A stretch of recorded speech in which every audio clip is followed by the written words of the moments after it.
The fact is that, yes, we are affected. We are the most affected. If tourism is given the right support, it could actually lead recovery efforts. And that's what we are trying to tell the government.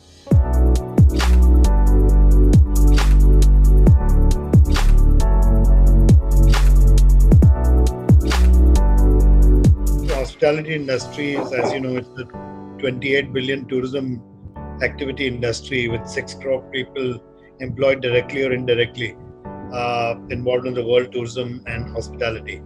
What this could be leading to is a very unfortunate situation and a virtual collapse of the sector.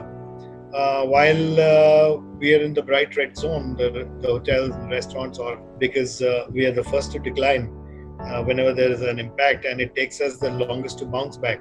If you calculate an impact in percentage, I would say there would be a 30 to 40% impact, which is also, according to me, a conservative figure. Social distancing will be the new norm.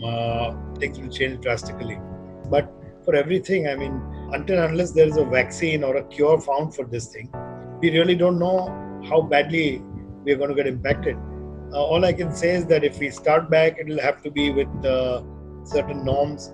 Restaurants will not be able to operate in their full capacity. Not that there are people dying to come running to your restaurants and hotels to take part, but restaurants will have to keep distances between their tables, and that means that your capacity will get less. Probably a 100-seater restaurant will now be able to cater to only 40-45 people, and if you talk about hotels, well, there's just very gloomy picture, because hotels depend directly on travel, and we all know there's not going to be a lot of travel. But the fact is that, yes, we are affected, we are the most affected, and we will remain the most affected.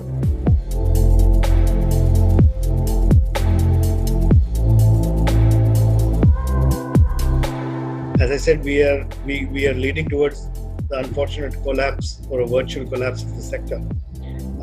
Yes, even if we start today, say right now, the damage is already done. Job losses will happen because closures will happen. It is not as if people are ready to just throw their staff out. So if capacities will get less, as I said, it's not going to be possible for a 40-seater restaurant now to cater to the job requirement for a 100-seater. So obviously jobs will get less. So there's bound to be next 6-8 months, there's bound to be a lot of job losses, and as I said, there would be about at least 60 to 65% of job losses that we're looking at.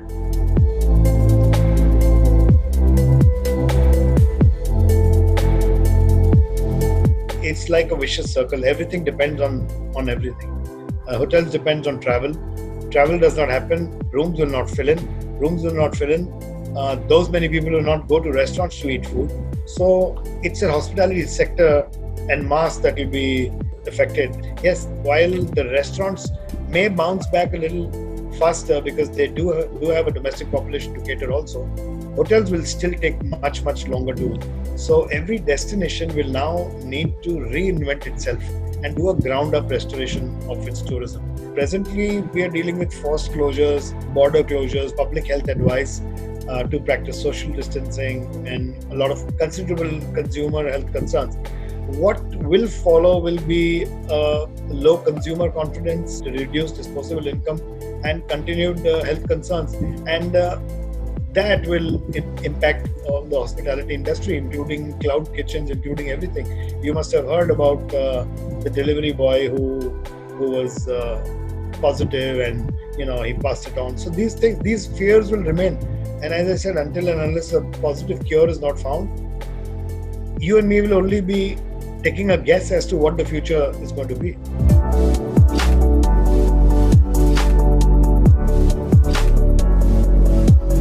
What strategy we can talk about now is survival and revival. First priority is towards survival, because if you cannot survive, you'll not be able to revive yourself. So the number one point now is how to get liquid capital into the hands of the industry. One has to be survive, as I said, to be able to revive. Somehow, if term loans and payments, EMIs can be deferred without interest, statutory obligations across municipalities and other agencies can be deferred, like GST, taxes, etc. So this will take care of survival. Once you survive, then you revive.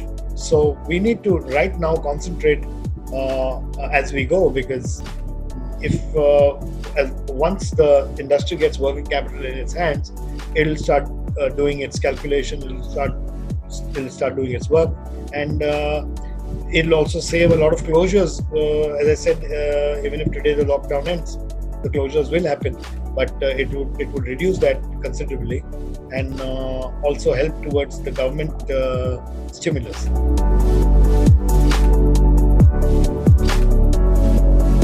The FHRAI has taken its steps. We have put people before business. We have put life before livelihood, and we have been with the government shoulder to shoulder. We need to help the government as much as we can, but the help needs to be reciprocal. The government needs to realize that words alone will not save jobs. They will not protect jobs or help the millions of people whose lives are dependent on a very thriving tourist sector.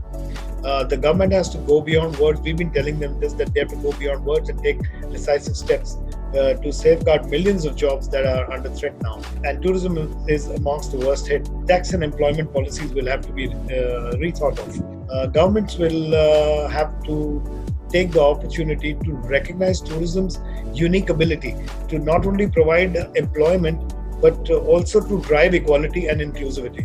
If tourism is given the right support, it could actually lead recovery efforts, and that's what we are trying to tell the government.